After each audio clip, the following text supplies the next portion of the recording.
California Book Awards are a link to the Commonwealth Club's past. The club has been around for 115 years, and the Book Awards were started in 1931. So this, as Kimberly mentioned, is the 87th year we have had this book award competition and recognition event.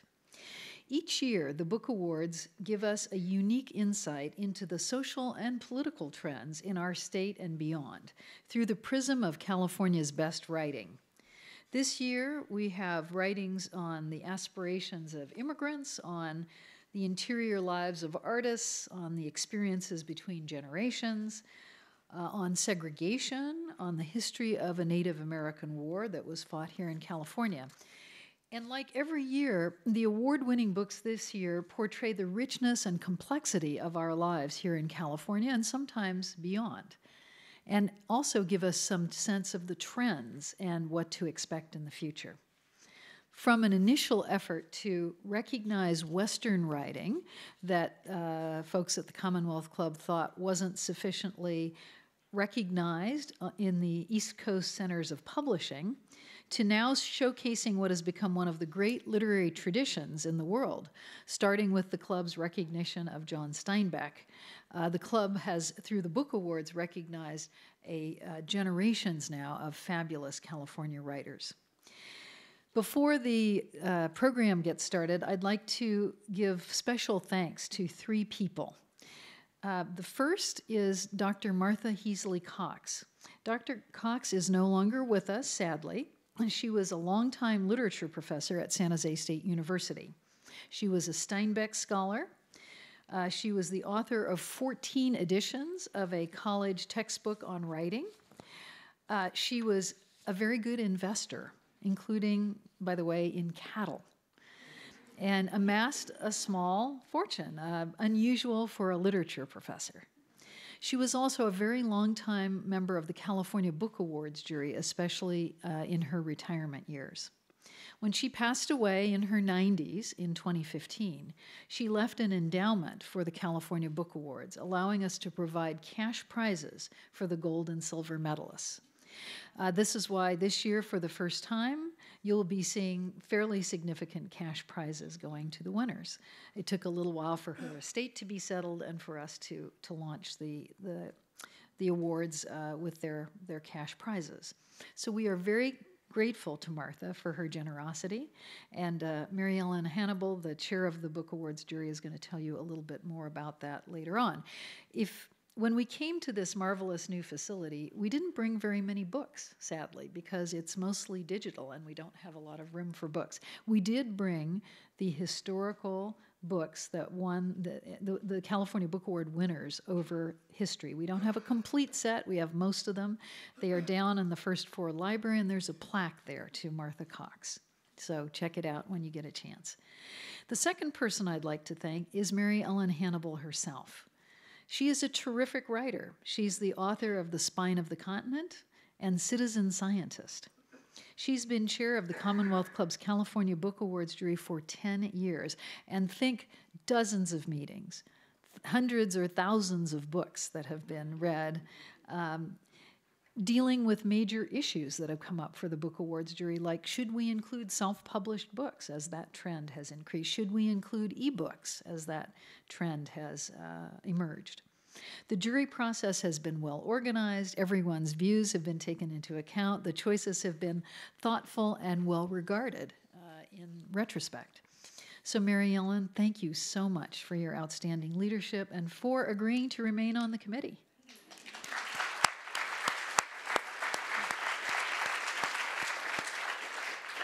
Finally, I'd like to say a big thanks, and I hope she's in the room here, to Renee Miguel. Renee, there you are, right there. Renee has been the director on the staff of the Commonwealth Club of the Book Awards program, and it's truly a labor of love. She has loved and nurtured this program during her entire time at the club. It is quite a process, starting with the solicitations to publishers, hundreds of entries, the jury process, all the meetings, subgroups on the jury, making sure the different subgroups have their proper groups of books, and the meeting schedules, and so much more. Renee has brought grace and style to the Book Awards jury process. She's stepping back on her time commitment, but please give her a rousing thanks for her work.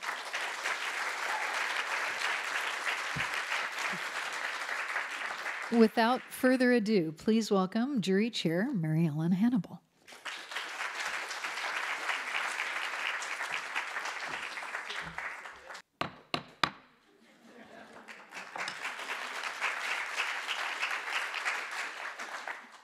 The Commonwealth Club has honored outstanding California writers since 1931.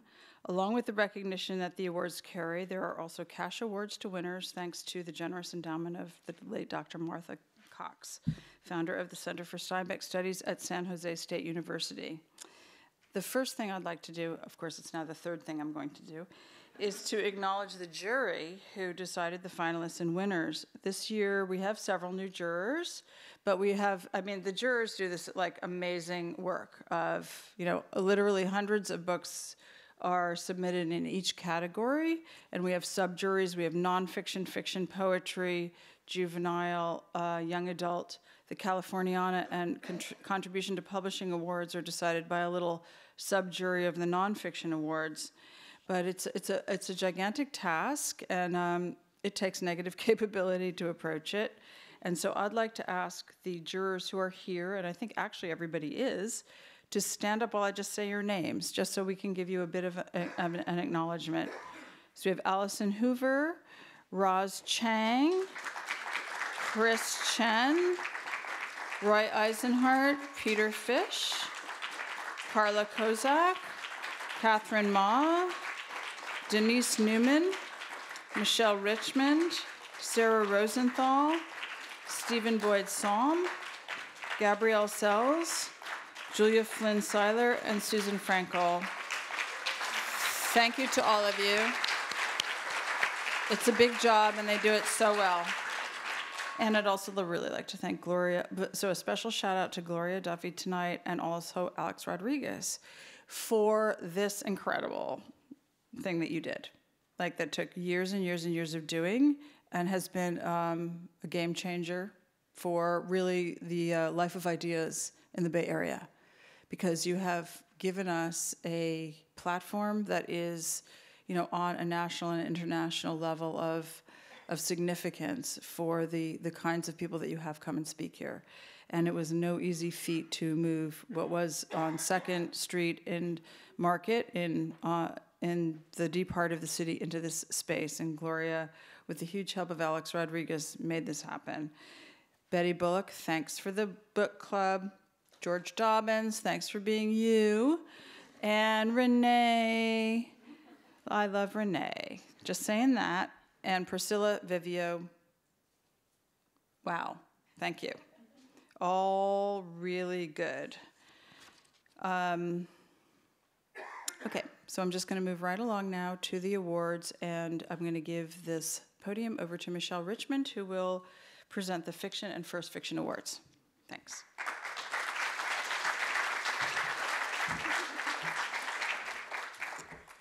Hello.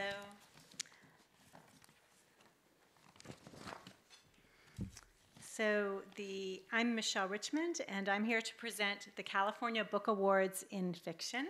First, we have the gold medal in First Fiction to Rachel Khong for Goodbye Vitamin.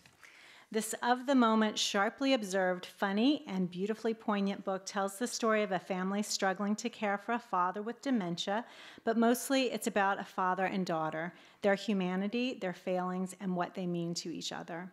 Khong shows welcome restraint in dealing with the narrator's heartbreak and the father's illness. It's an original voice from a gifted writer. The Commonwealth Club presents Rachel Khong with the gold medal in First Fiction.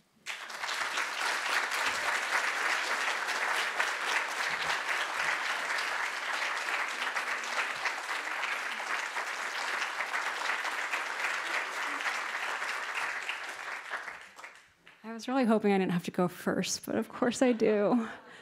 A few weeks ago, I had the honor of getting to present to a group of 5th graders for a 5th grade career week. They had me into their classroom to talk about writing as a career, and they asked me a bunch of questions, including, did I write A Wrinkle in Time? And, just did I like basketball, things like that. But I had one student, his name is Francisco, ask me, what is the longest book you've ever read? And I had to think about it. I thought maybe Anna Karenina or something, and I was like, 800 pages? And he didn't seem satisfied by that answer. About 30 minutes later, he raised his hand again, and he said, what's the longest book you've ever written? And I had to look at the book that I had brought into class, and it's about maybe 200 pages because there's really big margins. It's a really, really short book, this first novel, but thanks to the generous support of the Commonwealth Club, hopefully my next novel will be a tome that's big enough to impress Francisco. So thank you, everyone, and thank you to the Commonwealth Club.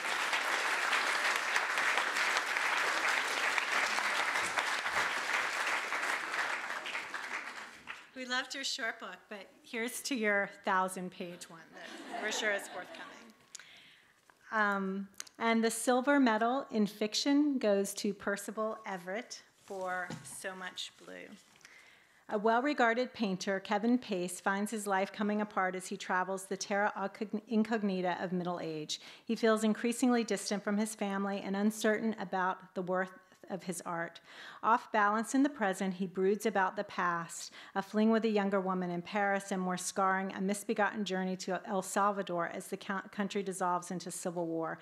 This is a novel by a mature writer at the height of his powers, subtle and moving.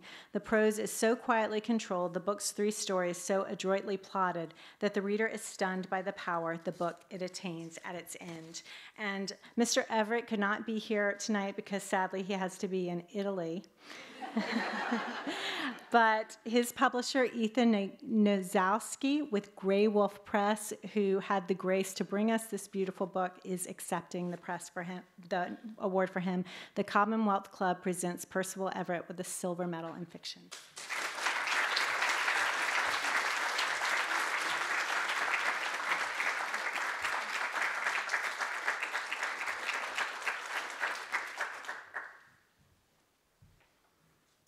Yes, as you can see, I am not Percival Everett, which is almost the title of a Percival Everett book for any of you who know the work of the writer who wrote I Am Not Sidney Poitier, or who wrote Percival Everett by Virgil Russell, a novel by Percival Everett. Percival couldn't be here, and he simply wanted me to express his gratitude to the Commonwealth Club, and I want to just express our gratitude to Grey Wolf. We've published 13 of Percival's books now, which is about half of his output. He's a prolific writer, but I had the pleasure of talking to a couple of the jurors beforehand who are familiar with his work, and I think really recognize that this was a book that is a highlight among the large number of books that he's published.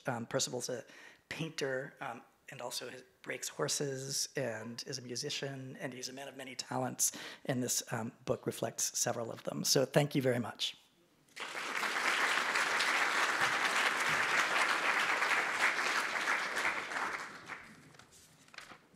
And the gold medal in fiction goes to Josh Weil for The Age of Perpetual Light.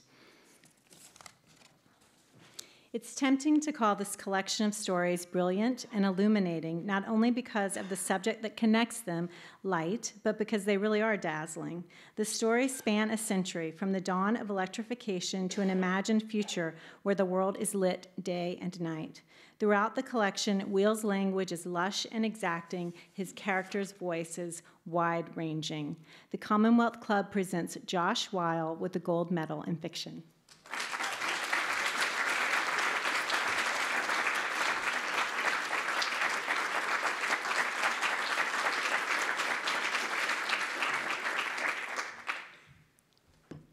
Thanks. I actually wrote something out because I seem incapable of not doing that. So this book was written over a time period of about more than a decade, actually. The bulk of it was during the Obama years, and the final story just before Trump was elected. There's a skepticism in the book of perpetual pursuit of progress, that I think maybe I would not have where to write it now. I might yearn for that a little more. It's a reminder of how much has slid backwards towards darkness and of how true dark can get, but also for me, of what brings true light and what happened in my own life. I started the book before I'd met my wife, Jen, who's here tonight, and before I gained a stepdaughter, Sadie, who's here too, or had a son, Cody, who's 3 and not here, thank God. And they don't know how much they influenced these stories, but they really have. Each of them are in different characters in different parts of it. The final story in this, Hello From Here, is about the yearning for family and leaving one life and beginning another. And half a decade ago, halfway through writing this book, I moved to California and my new life here. And a year ago, I began writing a novel that's set here. It's been the only writing that I've set in California, and it's only been since writing it that California has started to really feel like home. So this award is especially meaningful to me now when I finally feel like a California writer. And it's a hell of a group to belong to, Percival and Rachel and all the other writers here, including the history. So thank you, judges in the Commonwealth Club, and y'all for being here. The last line of the book, the character Schimmel says, "I wish for you a light in the dark," and I wish that for you in these times too.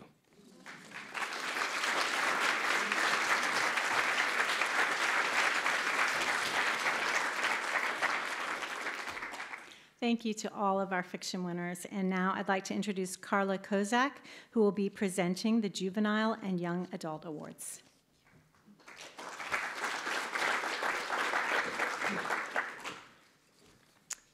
Good evening. I'm Carla Kozak, and I'm here to present the California Book Awards in Juvenile and Young Adult.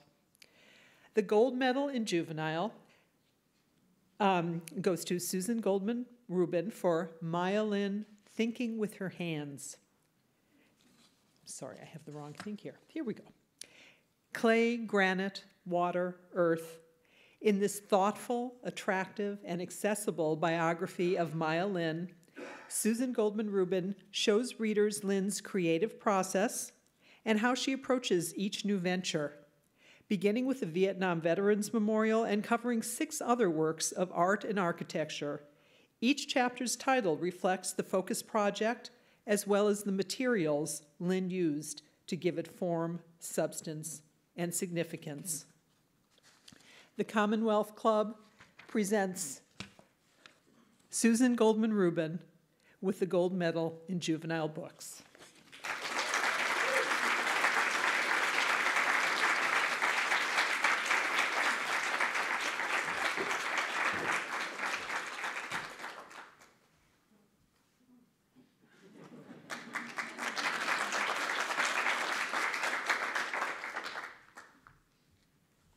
Oh, wow.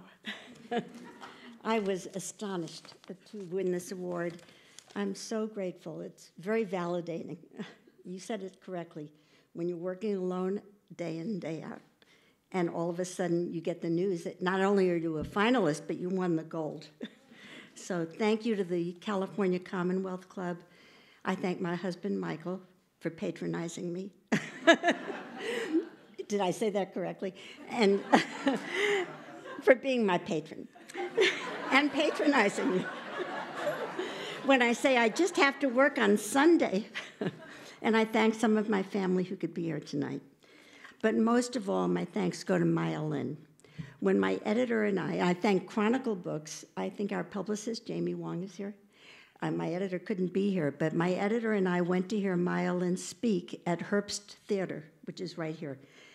And we were astonished by the scope of her work.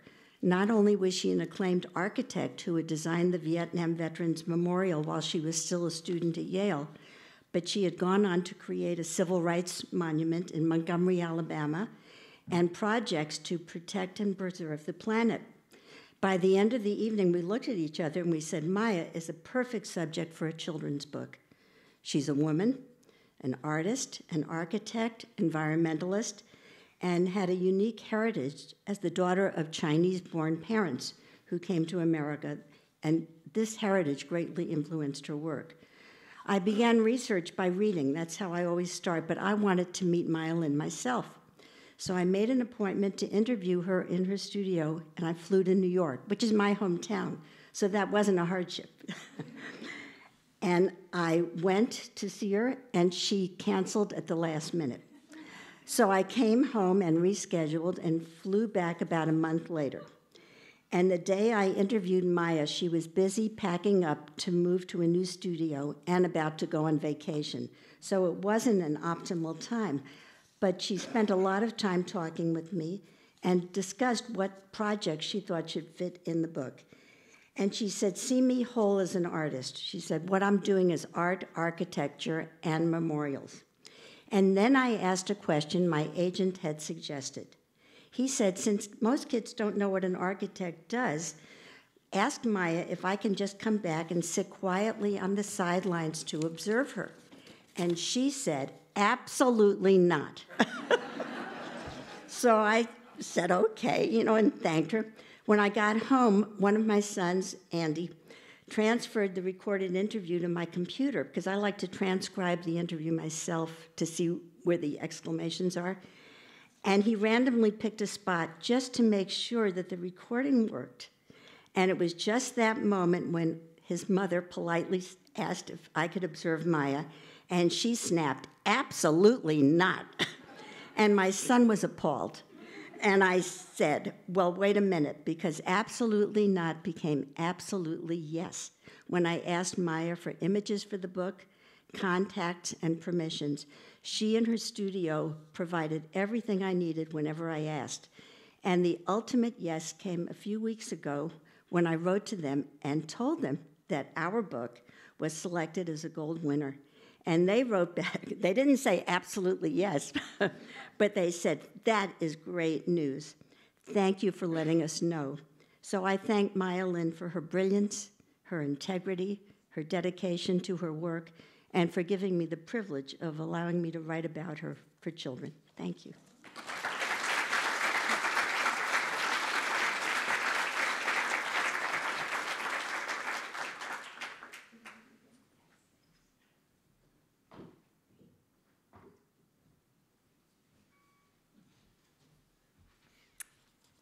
Hello again. Sorry. So, for young adult, the gold medal goes to Dashka Slater for the 57 bus. What led to a horrific incident and what happened after in the lives of two young people. Introduced to Sasha and Richard, readers are given a deeper understanding of gender differences, Asperger's syndrome, the juvenile criminal justice system, and communities mired in poverty and violence. This is the human story behind the headlines. The Commonwealth Club presents the gold medal in young adult literature to Dashka Slater for the 57 bus.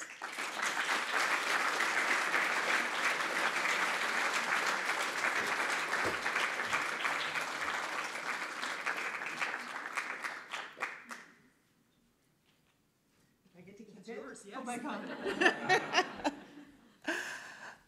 So I was told that I should try and be brief, and I'm going to try very much to be brief. Journalism is about diligence and dedication and doggedness, but it's also about sheer luck. And in the course of working on this book, I was incredibly fortunate to be at the right place at the right time so many times when I was reporting. One of those times was for the reunion between Sasha and Dan Gale, who is the man who saved Sasha's life on the 57 bus and put out the fire.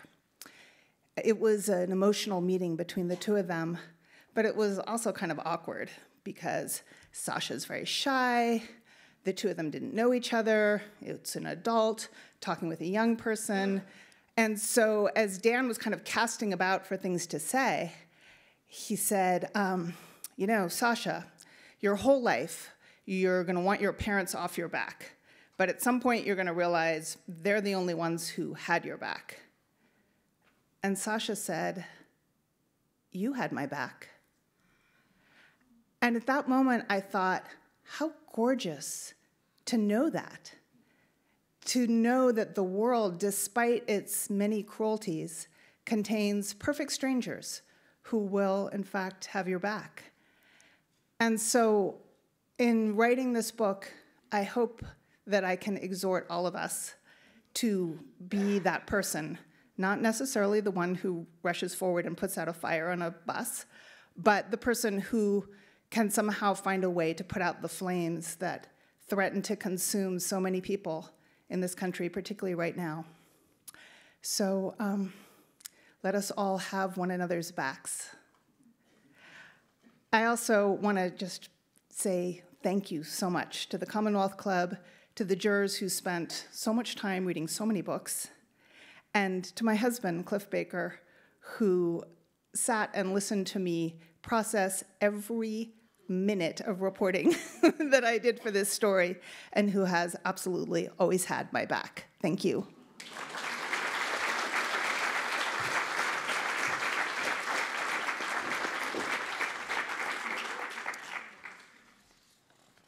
And now Sarah Rosenthal will present the Poetry Award.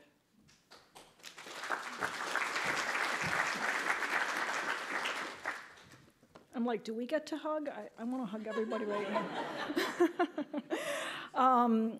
I'm Sarah Rosenthal, and I share poetry jury responsibilities with Chris Chen and Denise Newman.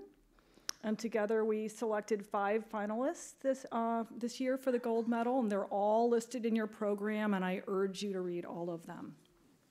So this year's gold medal goes to Heaven is All Goodbyes by Tongo Eisen Martin.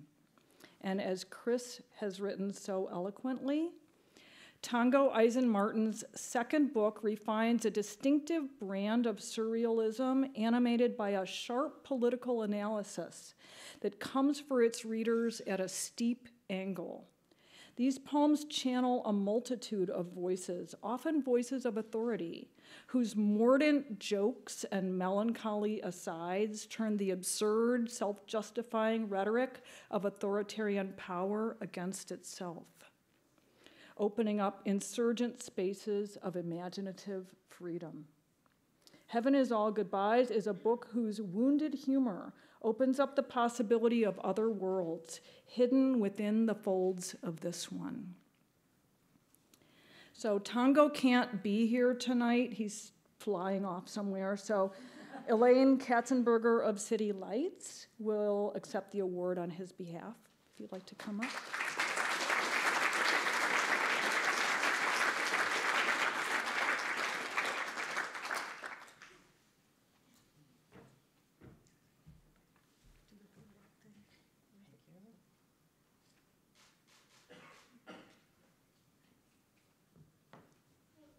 I think I just stepped on Tongo's mom's foot.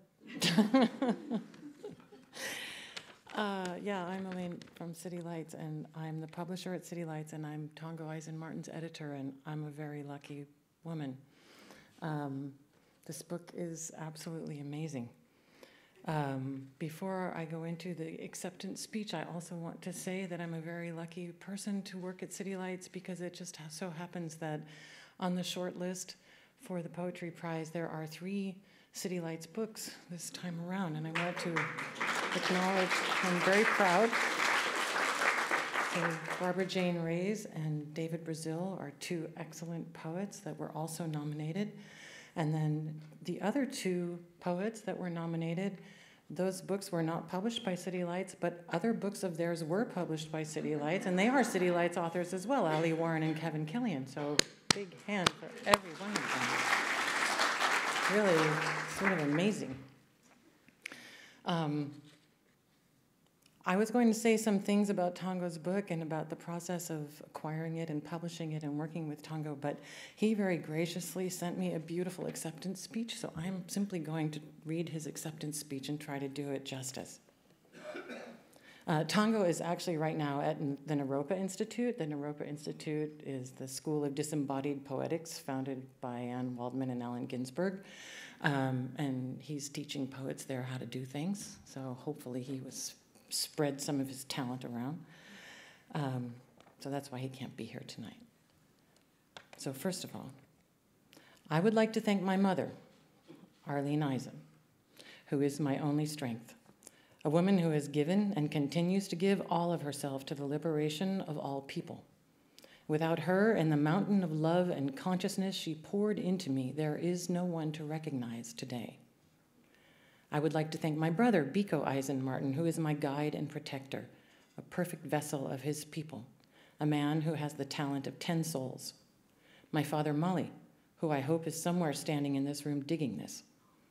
We didn't get to see what we could do in this life, but I'll take care of it for the both of us. My sisters, Patrice and Pam, who I always look forward to building new legacies with. Meadows Livingstone Elementary School, the Freedom School, where I wrote my first poem.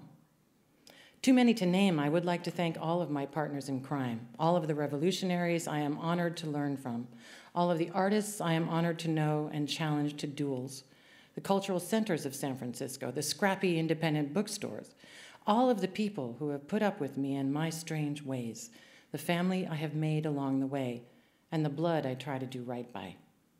Derek Fenner at Bootstrap Press, who published Tongo's first book, who opened this portal for me and continues to be a brother to me. And City Lights. Please bear with this corny scrap of an anecdote that I really like. I remember walking into the bookstore once as a kid.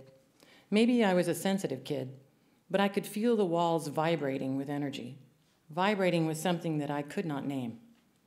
Throughout my life, every once in a while, I would walk in and up to the poetry room. And again, I would feel this energy. I would be sitting or standing there trying to skim books, but I could never get past the vibration. Sometimes I would be in there only pretending that I was reading. The energy would be all that I could pay attention to. In retrospect, I was calling out to those walls. I left my first meeting with Elaine rocked by the feeling that they had been calling back to me. I am honored to be one in the chorus, honored to now be part of the vibration that will disturb the next sensitive kid who walks in. Poetry occupies the strangest place in reality, a convergence of paradoxes, where reality can simultaneously only be perceived and at the same time only be produced, where one line is both a universe unto itself and at the same time completely devoid of any individual register or self-contained existence, where there is only evidence and simultaneously no evidence of a creator, where you find the poet incessantly roping together flashes of phenomena, definition, and energy, where you find me with a twofold emergence of mind, simultaneously child and old man, a process of healthy insanity or within an insanity free of self-absorption. The poet creates an image by relaxing into the emotive math of language. In poetry, there is no ideal state. In poetry, there is no ideal style. There is no ideal reader. There is no ideal audience. There is only a torrential continuum of language through which we chase liberation. When I am lucky enough to be in that realm where poetry manifests, I only experience and return with one message: liberation for all people. Love and strength to all those who are resisting systems of vicious imperialism, especially our children, the child who is both our flower and sword. Thank you to the Commonwealth Club and to those who have judged this book worthy of this great honor, and to the other poets of this cohort of finalists, many of whom I am honored to call friends. More than any image I can ever construct, my journey with this craft has been and continues to be surreal. I see why people get up for an award and thank God. But today, I don't want to skip humanity. Anything that I am is just the sum of a whole lot of people who have placed me in their hearts, and I will always lay down mine. Much love to you all, and much thanks from Tongo.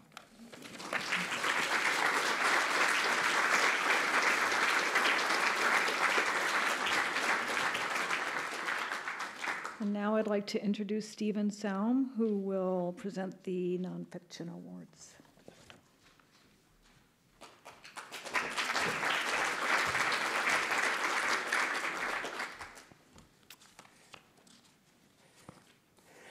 Well, hello, I'm Stephen Saum, and here to present the California Book Awards in nonfiction.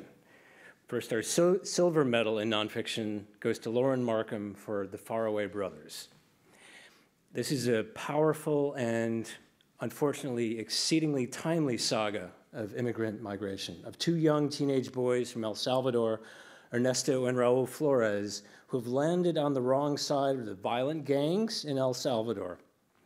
They make it to the United States and try to find their way through the labyrinth of US immigration policy. But this is also an intimately told coming-of-age tale, deeply researched and reported. The Commonwealth Club presents Lauren Markham with the Silver Medal in Nonfiction.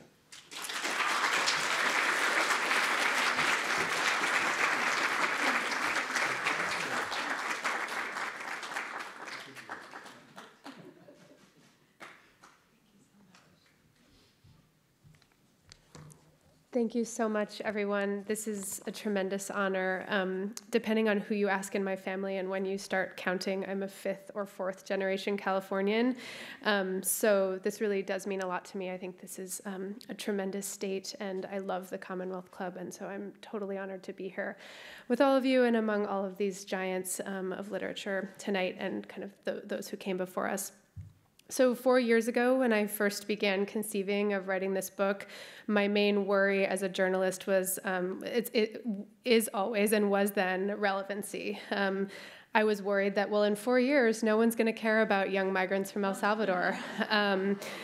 Mary Ellen earlier called this book horribly, horribly relevant, which is sort of absolutely true and couldn't be put better, I think. This book is horribly relevant today because the problems in Central America that have been vexing and wounding Central America, excuse me, for years and for generations, largely because of the, or in large part because of the intervention that the United States because of the United States intervention in Central America, that makes this book horribly relevant today.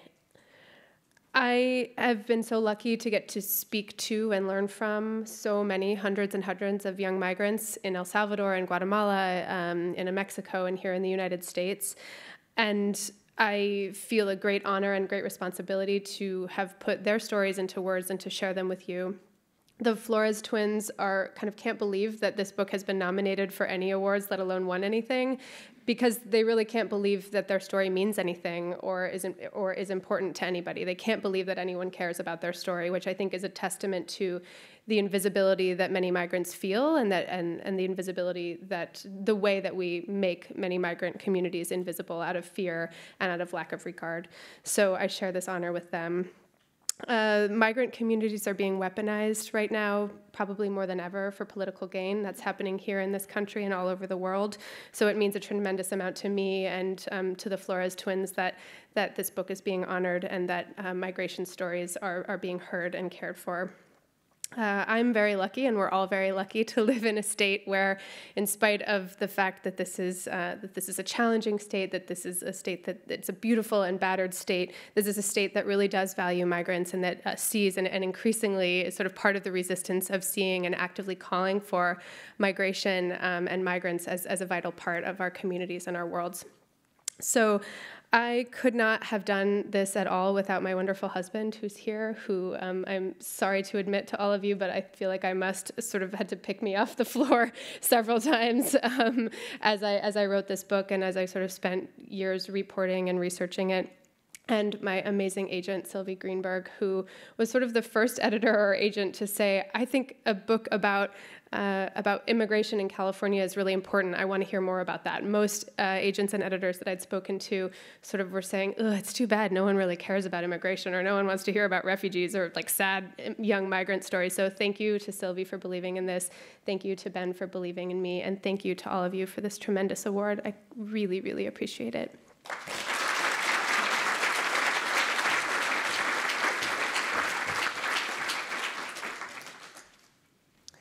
And the gold medal in nonfiction goes to Richard Rothstein for The Color of Law, A Forgotten History of How Our Government Segregated America.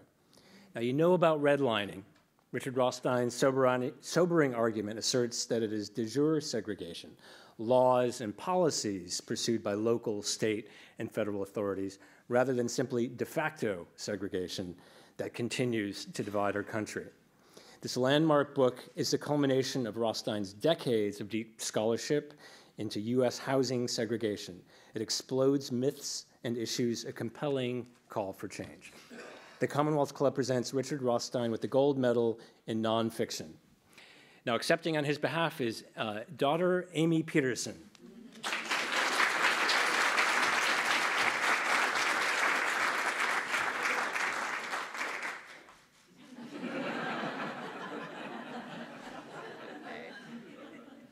All right. Hey, that's not me. I agreed to read my father's words, even though I think we could just play a couple rap songs and you'll understand what this book is about. So I'm going to follow his instructions. My dad wrote The Color of Law because he remembers the civil rights revolution of the 1960s, and he's troubled by our failure to finish it. His generation believed that racial segregation was wrong. It was immoral, harmful to both blacks and whites, and inconsistent with our pride in being a democracy of equals. His generation abolished segregation in schools, lunch counters, buses, even water fountains. Yet untouched remains the biggest segregation of all. Communities that are white or almost all white, or black or mostly all black. For too long, he, maybe along with most of us in this room, considered racial segregation concerning, but thought there was little we could do about it. My father says he rationalized this abdication of responsibility, convinced that unlike the segregation that his generation abolished, housing segregation was not public policy, but arose privately from white flight, real estate or banking discrimination, choices to live with same-race neighbors, or because African American incomes are typically insufficient for middle-class suburbs. And he, maybe like most people in this room, called this de facto segregation. He thought what was created informally can only be done informally. He looked into this more deeply, and after nearly a decade's worth of research, concluded that de facto segregation was a falsehood. Residential segregation results from systematic and explicit government policy to ensure that African Americans and whites live apart. This is my part. Here's the breakdown. During World War II, many workers came here for defense jobs, and the federal and local policy, it required that blacks and whites live separately. The government created separate housing for African American workers in Hunters Point, the Western Addition, Richmond, and Berkeley. There were all-white projects built for workers called Hawley Courts, Potrero Terrace, Sunnydale, and Valencia Gardens. The government created segregation where it did not exist, and it reinforced it where it did. Federal agencies financed all-white suburbs like Daly City's Westlake, in the East Bay, San Lorenzo, and San Leandro, in Los Angeles, Lakewood, Westchester, and Panorama City. The Federal Housing Administration prohibited builders like Henry Dolger, David Bohannon, and Henry J. Kaiser from selling homes to African Americans, requiring that all those contracts bar the resale or the rental of homes to African Americans. There was nothing de facto about this. The Color of Law explains how these policies determine today's segregation. White veterans went on to join the middle class with equity in their homes, their FHA loan-approved homes. Federal rules explicitly barred African Americans from sharing in this same wealth accumulation. My dad's book concludes that the neighborhood segregation that exists now exists because of forceful, unconstitutional government policy. He says that we have an obligation as citizens, all of us here in this room, to remedy these violations by desegregating. And he hopes this book will contribute to a movement to do so. He says that the Commonwealth Club's recognition will help, and he is deeply grateful to all of you.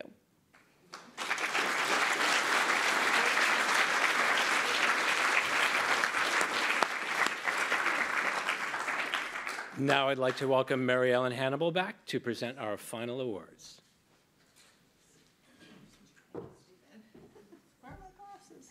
Oh my God, like Sarah, I just want to start hugging. Because can we get over it, like all of these books and all of these dimensions of our life?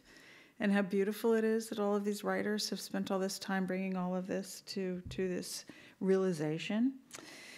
So we have two more awards, the gold medal in Californiana and the gold medal in contribution to publishing.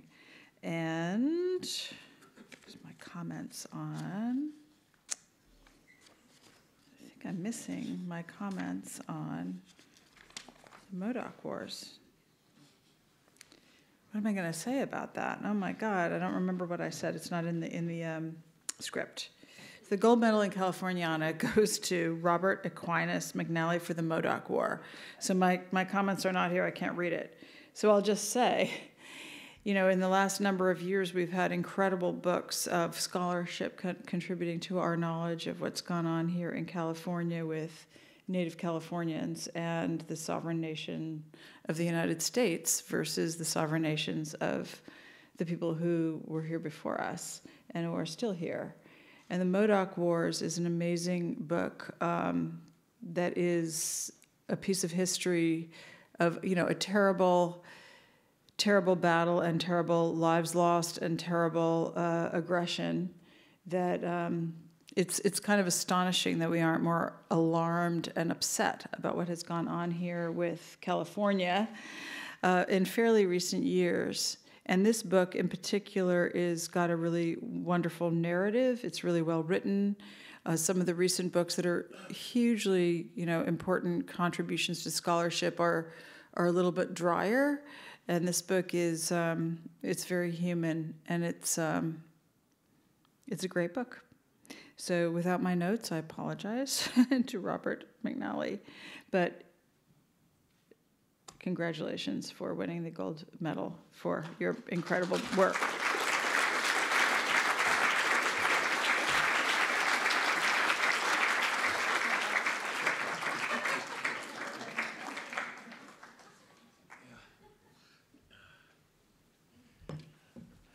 Well, I am seated right next to Julia Seiler, who's one of the jury members, and she asked me a question I have received dozens and dozens of times: whatever led you to write about the MODOK War of 1872 to 1873? The book actually began many years ago when I stumbled upon the fierce landscape of the lava beds, which is way, way up in northeastern California, very remote, right along the Oregon border. And as soon as I learned that this stunning place was the setting for the MODOK War, I knew the story of this war was one that I had to tell. And of course, it had to be a novel. The plot turned on the MODOK leader Kinpus, or Captain Jack, as White nicknamed him. The tale, as I saw it, was Shakespearean on the order of Macbeth, a tragedy of warrior ambition run amok. So I wrote the novel, and it flopped. Sometimes flopping teaches you an important lesson, and the lesson was that this book was other than what I was trying to force it into. It required a different form, not a novel, but narrative nonfiction. A story, yes, but one that hewed absolutely to the facts, as if I were an historical journalist. For the hard truth was that no matter what Kinpus and the MODOK people did, they were targets to be dispossessed and destroyed. Behind this war lay the terrible truth that in the middle of the 19th century, California's official policy towards Indians was extermination, what we today call genocide. This story is all too typical of the way that Euro-Americans dealt with native nations. Our history is far darker and nastier than the sentimental frontier nostalgia of cowboy novels and John Wayne swagger. And if the American Republic is to find its way to the unrealized racial equality and social justice at the heart of our democratic experiment, then we must come to terms with this past. I want to thank first my family, Allie and Darren and Brian, and most particularly my partner, Gail, for enduring my obsessive years of research and growing outrage. I also owe great gratitude to Bison Books and the University of Nebraska Press for being willing to publish this discomforting and unconventional book, and to the Commonwealth Club for raising up a story that's relevant to our own time, when the hate, division, and racism plugging public life can be overcome only by telling the truth, even when it stings. Thanks for this recognition, and thanks to all of you for attending, for listening, and for most of all, for reading.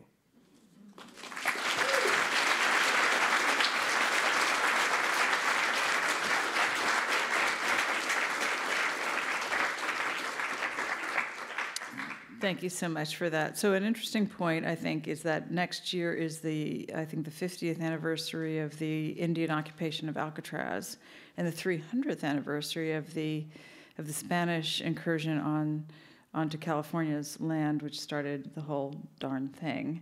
And it has huge, it has every implication for human rights and for ecological rights, for everything else.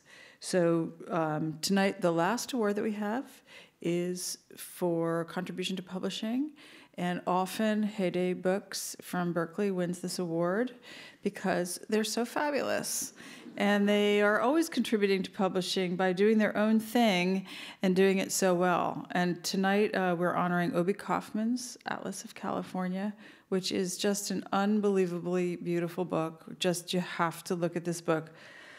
All of these books, you're just going to want to buy them, and you should, and you're going to want to read them or write them down and get them out of the library. But namaste to you other writers, but most of you will want to own the California Field Atlas because it is this beautiful book that you want to actually have at your bedside and look at all the time and on Saturday mornings when you're deciding where to go for a hike. So Obie Kaufman has reinvented geography in a spiritual, physical, metaphysical way that is scientifically valid, and Heyday Books did a beautiful job in publishing it. And so congratulations to you, Obie Kaufman, for winning this award tonight.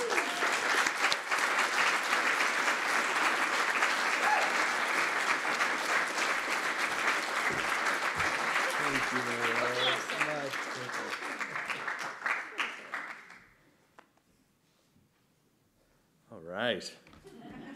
All right. Wow, what a great introduction. Okay, what a dear and excellent honor it is to receive and share this award with my publisher, Heyday Books.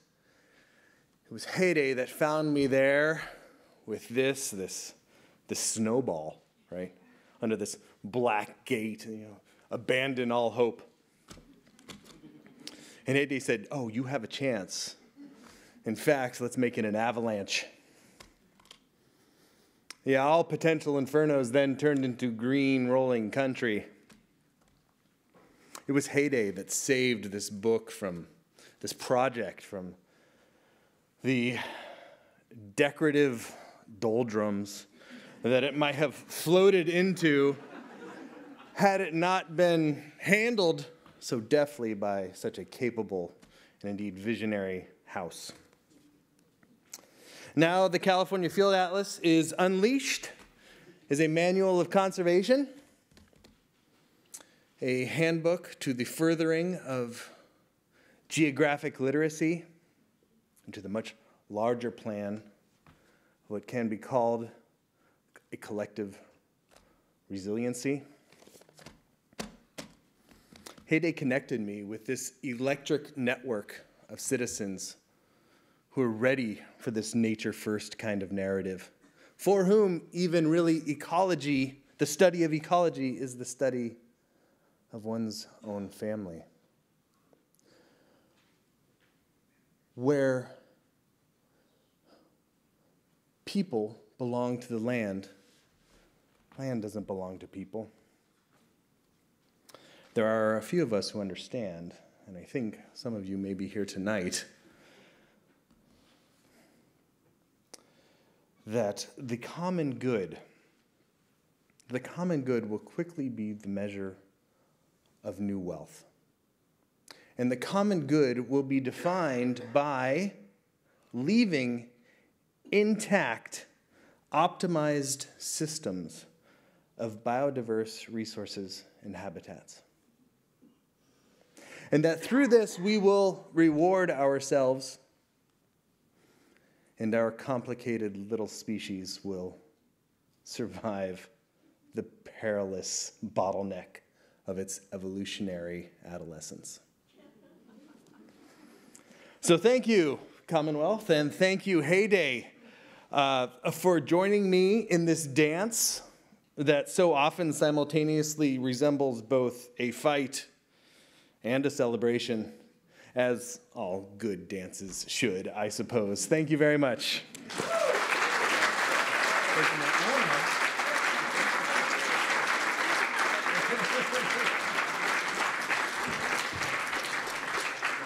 Okay, so just to say, you know, we are a community here tonight. We have all of these very different kinds of writers, all very different kinds of pursuits that you have achieved so beautifully, so fully, and yet here we all are in one room appreciating all of it, and we get to just have that really great groovy feeling. So let's just enjoy that and go out there, buy some books, and I think there might be more wine, I hope so, and good night.